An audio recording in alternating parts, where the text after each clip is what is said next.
Okay, here's a quick tutorial on how to clean this wheel and make it spin again. On this one, it's stuck. There's hair and dirt in it. This is what it's supposed to be like. It can clean and spin freely.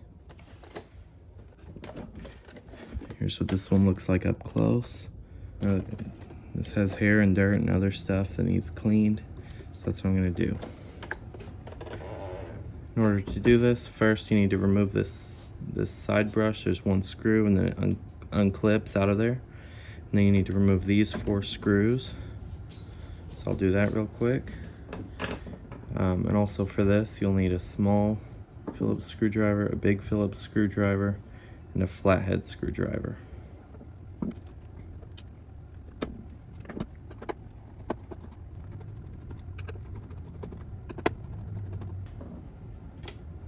Okay, now you can go ahead and remove the bottom panel.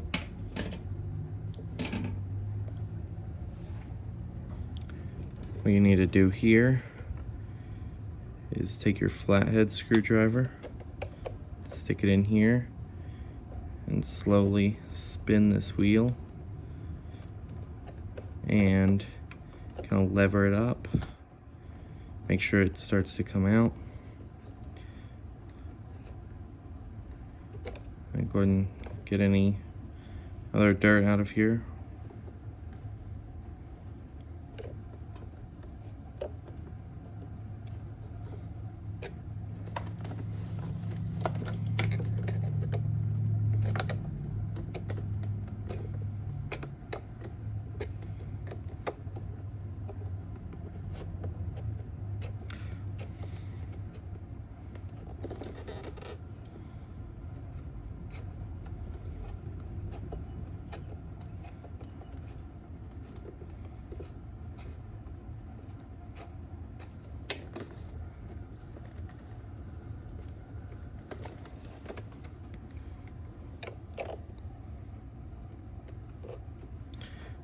Eventually this will start to just come up, and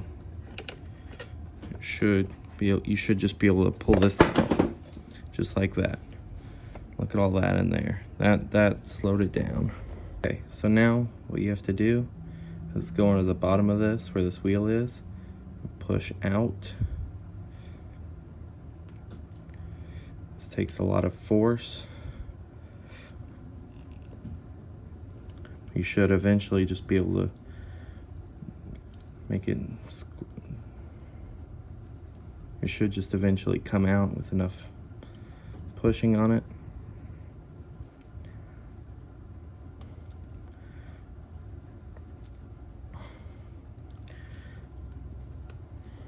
There, got it.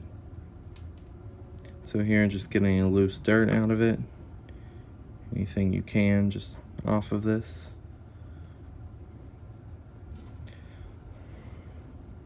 Then you can push this old peg out to the other side.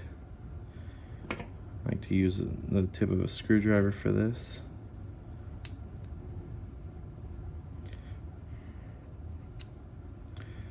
Then with this, you just kind of wipe it down.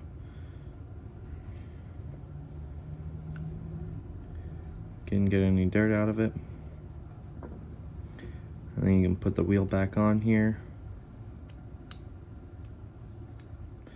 And then you can hold it by the edges and make sure it spins freely. And just pop it back into place. You should hear it click on both sides. And make sure it spins. So now with the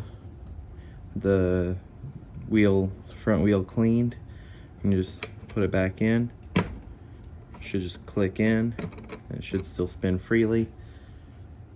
And then you can put this back panel on, screw it down, and then put the side brush on.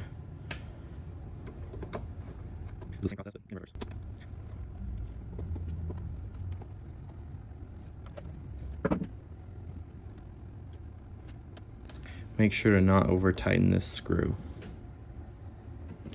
And there, now Now your Roomba's front wheels should spin freely, and it should then roll around on the floor nicely again without leaving any scratches or without damaging the Roomba.